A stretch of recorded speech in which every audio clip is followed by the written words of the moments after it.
एक नन्हा बच्चा जब चलना सीखता है तो वह पिता की उंगली थामता है। उसी उंगली को थामकर वह संसार और सांसारिकता को जानता है। और पिता क्या जीवन के उबड़ खाबड़ पथरीले पथ पर चलते समय उसे किसी उंगली की आवश्यकता नहीं होती? अवश्य होती है। वह अदृश्य रूप से अपने समाज की उंगली थामता है। उसका भरोसा उसके समाज पर होता है। और समाज क्या वह यूं ही जुड़ा रहता है? उसे किसी भरोसे की आवश्यकता नहीं है। समाज सभ्यता की उंगली थामता है और सभ्यता थामती है उस देव की उंगली जिसके ऊपर वह आंख मूंद कर विश्वास करती है। देव की उंगली थामे चलती सभ्यता के पास जिस परिस्थिति का कोई हल नहीं होता, उसे वह देव पर छोड़कर निश्चिंत हो जाती है। देव है न, वे सब देख लेंगे। सनातन सभ्यता के लिए शिव वही देव हैं, महादेव। समुद्र मंथन से निकले रत्नों को आपस में बांट चुके देवों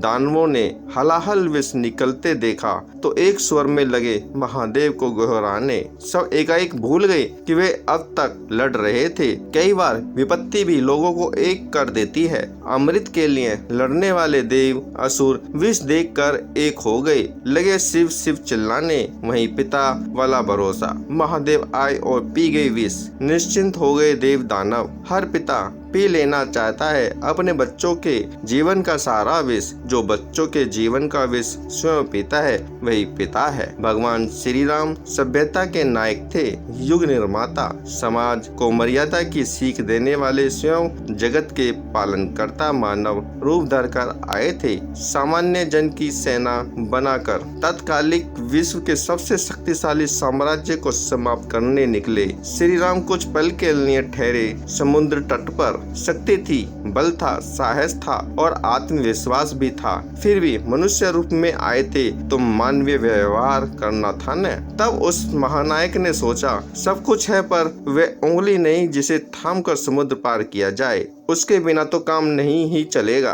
कोई वृक्ष तो हो जिसकी छांव में सुस्ताया जाए। उन्होंने हाथ जोड़े और आए रामेश्वर। भगवान राम ने अपने हाथों से स्थापना की उनकी, फिर उनकी उंगली थामकर आगे बढ़ी वानर भालुओं की सेना और संसार की सर्वश्रेष्ठ सेना और सेनापतियों को परास्त कर दिया। महादेव की कृपा हो तो क्या असंभव है।